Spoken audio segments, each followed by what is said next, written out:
को मारकर कमरे में गाड़ा। 20 दिनों तक लगातार टाइल्स लगाकर सोती रही महिला। अपने ही कमरे में अपने ही पति को दफनाकर उसके ऊपर लगवाया टाइल्स। दोस्तों, अभी तो ड्रम वाला कांड ठंडा भी नहीं हुआ था। दोस्तों, हनीमून वाले कांड की ज्वाला अभी तक बुझी भी नहीं थी कि एक और पत्नी ने कर दिया एक और खौफनाक वारदात। अपने ही पति, जी सही सुना आपने, अपने ही पति की कर दी हत्या अपने प्रेमी के साथ मिलकर। दोस्तों, जौनपुर की यह घटना बताई जा रही है जहां पर विजय चौहान नामक एक शख्स की पत्नी ने उसकी हत्या कर दी। हत्या की वजह अभी तक सामने नहीं आई है, लेकिन जरा सोच कर देखिए, दिल दहला देने वाली इस महिला को जरा गौर से देखिए। मासूम चेहरा, आप चेहरा देखकर बता भी नहीं सकते कि ये ऐसी भी घटना कर सकती है। बिल्कुल सर, जानकारी ये आ रही वहाँ से कि जो है आज जो है 2 तारीख से वहाँ मुंबई में ये लोग जो है इनका पति जो है आया वहाँ से ड्यूटी से, और इसके बाद सर जो है पत्नी जो है किसी मोबाइल से किसी लड़के से बात कर रही थी, और वो पति देखा सर, और इसके बाद उसको जो है 2-4 हाथ मारा पत्नी को और उस लड़के को डांटा, और इसके बाद वहाँ से निकला सर कि नहीं निकला यही पता नहीं है। 2 तारीख से सर उसका जो है वहाँ पे जो है कमरे में जो है मार के पैर बांधे हुए हैं, हाथ बांध के सर पे मार के फाड़ के उसको जो है वहीं बेड के नीचे गाड़ दिए, और उसके ऊपर सर टाइल्स लगी हुई थी। तो सर हम लोग को जो है पता ऐसे चला, टाइल्स पहले 1x1 की वाइट कलर की लगी थी, इसके बाद सर उस पे जो है 2x2 की 3 टाइल उन्होंने उखाड़ के दूसरी लगा दी।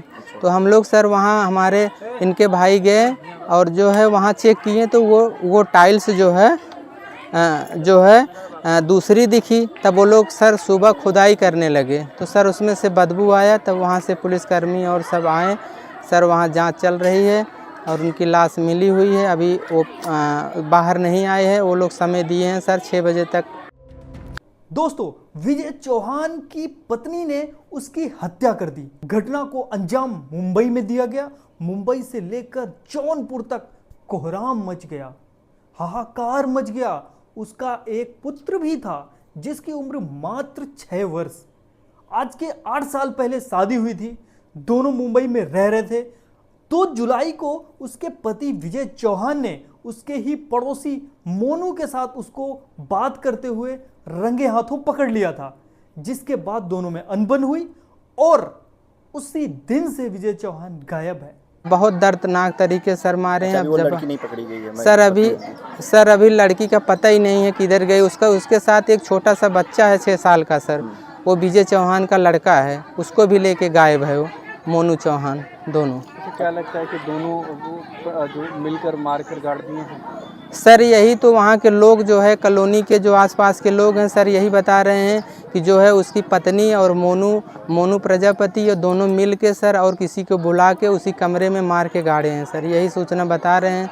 अब हम लोग तो थे नहीं सर वहाँ पे, यही सब जानकारी मिल रही है। जो विजय की और कुछ शादी कब हुई थी, कितने सालों पहले हुई? सर करीब जो है इनकी शादी जो है 8 साल पहले हुई थी, और शादी के बाद सर वो परमानेंट वहीं मुंबई में रहती थी, यहाँ कभी गलती से नहीं आती थी। और सर 8 साल में सिर्फ एक बार इनकी बहन की शादी थी, जो ये 2 दिन के लिए आए थे दोनों परानी, बाकी सर यहाँ आए नहीं हैं। कहाँ की रहने वाली थी उनकी पत्नी? सर इनकी पत्नी जो है यहाँ जफराबाद हौद पोखरे के पास एक गांव है सर, वहीं की है ये। दोस्तों, क्या कोई पति अपनी पत्नी को रोक भी नहीं सकता? क्या कोई पति अपनी पत्नी को किसी दूसरे मर्द से बात करने के लिए भी नहीं मना कर सकता? दोस्तों, आपको डिसाइड करना है, आपको सोचना है, आपकी जिंदगी है कि क्या करना है। बताया जा रहा है कि विजय चौहान मुंबई में रहकर राज मिस्त्री का काम किया करता था, जिससे वो अपने घर का गुजारा करता था। लेकिन जब पत्नी ऐसी खतरनाक हो तो क्या फायदा? सर ये मुंबई में नाला सोपाड़ा में इनका खुद का एक कमरा था, और उसी कमरे में ये दोनों प्राणी रहते थे, और जो इनको भाई सर 3 थे प्लस वो अलग दूसरे कमरे में दूसरी जगह रहते थे सर। उनका एक निजी रूम था, एक किराए का था सर। वहाँ से इन लोगों को जब 10-15 दिन वो दिखे नहीं, नाके पे काम धंधा जहाँ करने वाले लोग रहते थे सर, वहाँ आते जाते थे, वहाँ मिले नहीं, तब इन लोग को शंका बढ़ी। वहाँ कमरे पे गए तो इनकी पत्नी ने उनको झूठ बोल बोल के ये बताया कि कहीं बाहर काम करने गए हैं सर। ये लोग उनकी बातों में आकर वहाँ करीब 4-5 दिन लगातार जाने लगे। जब इनको पता चला कि नहीं अब बहुत मामला गंभीर लग रहा है, ये बता नहीं रही है सर, तो ये परसों दोपहर को सर 2 बजे उस लड़के के साथ फरार हो गई लड़का लेके। बाकी 20 दिन सर उसी कमरे में थी। दोस्तों, सोचना आपको है, समझना आपको है, जिंदगी आपकी है, पत्नी आपकी है, वाइफ आपकी है, लेकिन ऐसी घटनाओं के बाद तो लाखों सवाल खड़े हो जाते हैं उन मर्दों के लिए जो मर्द अपनी पत्नी के लिए सब कुछ करने को तैयार रहते हैं, उसके बाद ऐसी घटनाएं दोस्तों दिल दहला। सर वो लोग अपने हाथ से खुद खोदना चालू किए थे। जब उनको पता चला कि ये दूसरे रंग की टाइल है कमरे में, तो उन लोग को जांच परख से वो लोग खोदना चालू किए, तो बदबू इतना आया सर कि वो लोग बॉडी तक पहुंच नहीं पाए, वहां से भाग निकले। तब जाके वहां के पुलिस और कर्मचारी सर आए, वहां जांच फैला दी, वहां जाने से मना कर दिए, कमरे को लॉक कर दिए। वो अपना जांच कर रहे हैं सर।